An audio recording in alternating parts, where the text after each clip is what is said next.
ప్రతి పేదవాడికి తాగునీటి సమస్య రాకుండా ఉండడానికి, అదేవిధంగా బోర్లు పడిపోయినాయి, ఎండిపోయినాయి కాబట్టి ట్యాంకర్ల ద్వారా ఇంటి అవసరాలకు కూడా నీళ్ళు అందించి పూర్తిగా సమీక్షించుకుంటూ పర్యవేక్షించుకుంటూ ప్రజలకు ఇబ్బంది జరగకుండా గ్రామాలలో ఉన్న బోర్లను కూడా కొత్తగా ఫ్లెషింగ్ చేసి వాటిని రిపేర్ చేస్తున్నాము. కొన్ని దగ్గరలో ఇప్పుడు వరి కోతలు అయిపోయినాయి, రైతులకు ఉన్న బోర్లు నీళ్లు ఉంటే ఆ బోర్లను కూడా తీసుకొని ఆ నీళ్లను కూడా ట్యాంకర్లలో ఊర్లలో ప్రజలకు సరఫరా చేయడానికి ప్రణాళిక సిద్ధం చేసినాము. చిన్న చిన్న చెరువుల మీద ఉన్న తాగునీటి వనరులను కూడా ఇప్పుడు పూర్తిగా రిపేర్లు చేసుకొని తాగనీకే నీళ్ళు అందిస్తున్నాము. ఇవన్నీ మేం చేస్తుంటే నువ్వు వ్యవసాయానికి నీళ్ళు ఇవ్వలే, ఎండిపోయినాక ఎందుకు చెప్తున్నావు? మరి అది మొదలుపెట్టినప్పుడే చెప్పుండొచ్చు కదా, ఈ సలహా ఏదో. అంటే ఎండిపోయినాక ఇల్లు కాలినాక ఆ మంటల కాడ చలి కాసుకుందామని చంద్రశేఖరరావు ఎదురు చూస్తున్నాడు.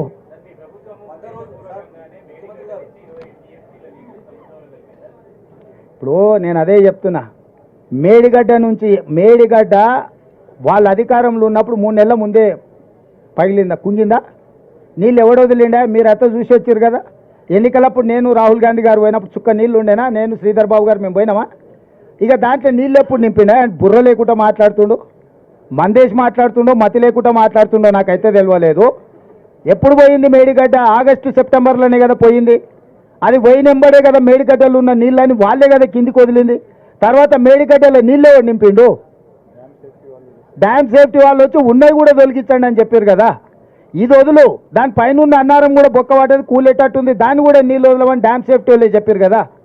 సాంకేతిక నిపుణులు పర్యవేక్షిస్తుంటే కాంగ్రెస్ వాళ్ళు వచ్చి 20 టీఎంసీలు కిందికి నీళ్ళు వదిలిందంటే ఏమన్నా మతుందానే? ఆయనకు అసహనం ఉంది, నేను ఒప్పుకుంటా.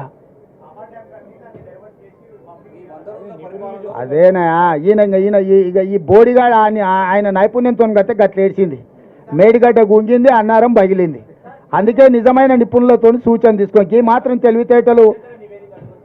సాగర్లో ఇప్పుడు కూడా డెడ్ స్టోరేజ్ మీద 14 టీఎంసీలు నీళ్లు ఉన్నాయి, 7 టీఎంసీలు మీద ఉన్నాయి, 7 టీఎంసీలు కింద ఉన్నాయి.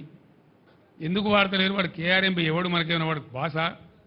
వాడు ఓన్లీ సమన్వయకర్త 2 రాష్ట్రాల మధ్య, వానికి మన మీద పెత్తనం ఎందుకుంటుంది అని చెప్తే ఎన్నో రోజుల నుంచి ఎండబెట్టి నాగార్జున సార్ లెఫ్ట్ కెనాల్లో నీళ్ళు వదులుతారు. నేను చెప్పితే నేను ఇటు వస్తున్నా, కరీంనగర్ వస్తున్నా అని ప్రకటిస్తే మొత్తం కూలిపోయిందని మాట్లాడినటువంటి కాళేశ్వరం పంపులు ఆన్ చేసి వరద కాలువలోకి నీళ్ళు వదులుతారు. వదులుడు కాదు, సిగ్గు లేకుండా ముఖ్యమంత్రి మాట్లాడతాడు. ఏం మాట్లాడతాడు? కేసీఆర్ గారు మాకు ముందే చెప్పచ్చు కదా నీళ్ళు వదలాలని. ముఖ్యమంత్రి నేనా మరి నువ్వా? ఇవాళ రాష్ట్రానికి ముఖ్యమంత్రి ఇవ్వాలి. నీ ఇంజనీర్లు ఏం చేస్తాను, నీ కథ ఏం చేస్తాను, నీ డిపార్ట్మెంట్ ఏం చేస్తుంది, నీ ఇరిగేషన్ మినిస్టర్ ఏం చేస్తాడు, నువ్వేం చేస్తావు? ప్రభుత్వం నీది కదా, ప్రజలు నిన్ను కదా గెలిపించిండ్రు, ముందే చెప్పాలి కదా మాకుంటాడు. మన సూర్యాపేట నుంచి బయలుదేరి మొదలు పెడితే నేను ఎల్లి నుంచి మళ్ళీ ఏలటి వరకు 3 కాలువల నీళ్ళు వదిలేదు. ఇదేం కథ మరి? ఈ తెలివి ముందెక్కడ పోయింది? ఎందుకు వదలలేదు? ఎందుకు 1000 ఎకరాల పంటలు ఎండగొట్టిండ్రు? నాగార్జున సాగర్ కాలువ కొద్ది రోజుల ముందిచ్చుంటే, ఒక 20-25 రోజుల ముందిచ్చుంటే అనేక 1000 ఎకరాల పంట ఒక్క తడి కోసం ఎదురు చూసే పంట బతికేది. వరద కాలువ కింద కూడా ఇలాంటికి 20-25 రోజుల కింద వదిలి ఉన్నట్టయితే ప్రతి గ్రామంలో కొన్ని 100 ఎకరాల పంట దక్కేది. బాధ కలిగేది ఎక్కడ అంటే,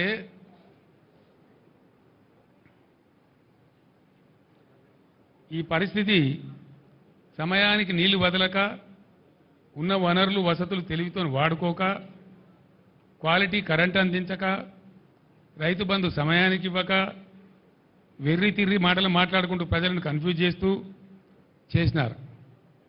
ఇంకా బాధల్ని రైతులకు. ముఖ్యమంత్రి ఏం చెప్పిండు? ఉరుకుండ్రి జల్దీ. ఇక అర్రస్పాట వాడినట్టే, మంచి సమయం మించిన దొరకదన్నట్టు. పరిగెత్తుండ్రి జల్దీ తెచ్చుకోండి, డిసెంబర్ 9 నాడే నేను సంతకం పెట్టేస్తా, 2 లక్షల రుణమాఫీ చేస్తా. ఎక్కడ పోయింది డిసెంబర్ 9? ఎక్కడికి పోయింది? ఎన్ని రోజులైంది? ఇప్పుడు ఇది 4వ నెల. ఇలా బ్యాంకులు వచ్చి నోటీసులు ఇచ్చి రైతులకు కొంపలు పుచ్చుకుంటా ఉన్నాయి. మాకు సంబంధం లేదండి, అట్లా మత్తు ప్రకటనలు చేస్తారు రాజకీయంగా, మాకు డబ్బులు వస్తేనే లెక్క అని మాట్లాడి ఇలా ఏం చేయాలి రైతుల గతి?